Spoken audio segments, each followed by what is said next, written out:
Hello, this is Alex from phpacademy.org, and this is another video for the new Boston. We are dealing with functions with return values in this video. If you haven't already watched the other two videos on functions, do so. Now what we're doing is we are asking the question, what do we want to do if we want to, say, do a function inside a function? We don't want to necessarily echo the contents of a function out. And for this we use something called a return value. We return a specific value, or the value that's calculated within a function. This can be a string value, this can be an integer, it can be anything, any variable that we can return. Now the idea of the program the small program I'm going to create in this is we want to create a function that divides two numbers, but we also want to create a function that adds two numbers. And then what we want to do is we want to create a sum similar to this. So we want to add 10 and 10 together, for example, and 5 and 5 together, and the result of this operation would be 10 add 10, which is 20, divided by 5 add 5, which is 10, so the answer would be 2. 20 divided by 10 is 2. So this is what we want to do. However, if we're creating our function here called add, and we are taking two numbers, so number 1, number 2, and we're echoing out number 1 plus number 2, what we're doing is we're outputting this result to the browser. We're not storing it as a variable, we're just simply outputting it. Now we could say create something like result equals, and then we could say echo result. However, we're not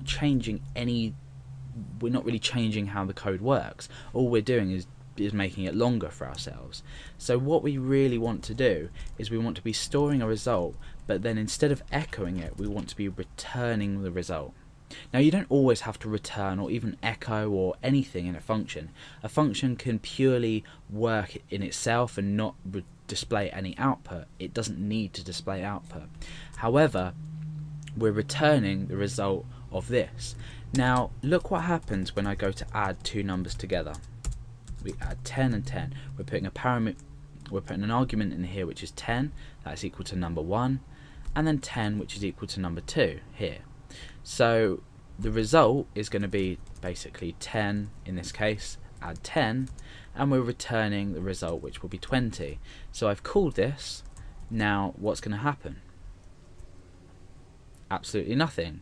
And the reason for this is this now is equal to 20, but we're not doing anything with it. We're calling the function and we're supplying it with arguments, but we're not doing anything with it.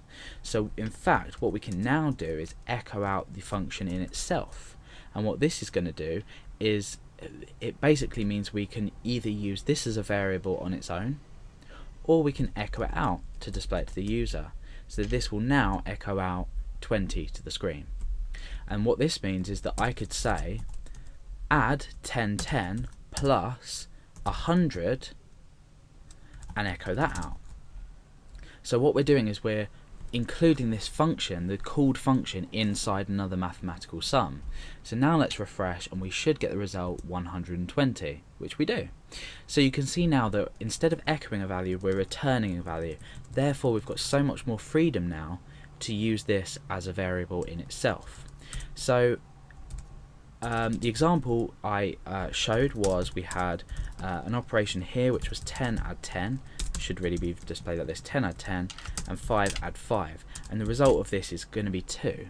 So how are we going to do this? We need a function to add, which we've already got.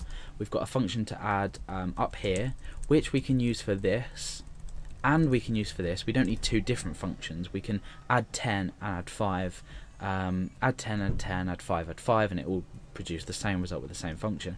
But now we need a function to divide. So we create a function to divide exactly the same way as we've done. We supply a number in here, so number 1, number 2. Now these values here, these variables here, are superficial. They're not actually declared variables. They're just telling you what, well, they are, but they're just telling you what we need to read in. So you can name them the same name. We've called number 1 and number 2 here, and we've called it number 1 and number 2 here. So we can do exactly the same thing. Result equals number 1 divided by number 2, and then we return the result.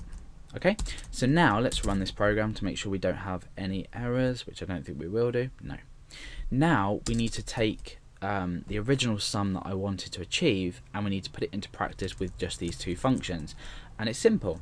We need to create a variable called result, or you can call it anything you like, and in fact, let's call it sum, and that is equal to divide. Okay, we need 10. We need a value here and a value here. So what we can now do is add something inside this function. So we're adding 10 and 10, and we're adding 5 and 5, but we're dividing 20 now by 10. So we've declared, or we've called a function within a function. Instead of echoing it, returning values. So now down here we can simply echo sum. So if you look carefully at the logic of this, you'll understand how this can be done. So now let's refresh, and we've got our result of 2, which we required from the start. So this is basically how to return a value in a function, and you can see how useful it is. Instead of just echoing something out or just performing an operation, we're actually returning something for the user, or for us to use as the variable as a whole, rather than just a function to echo out the result of what we've done inside the function.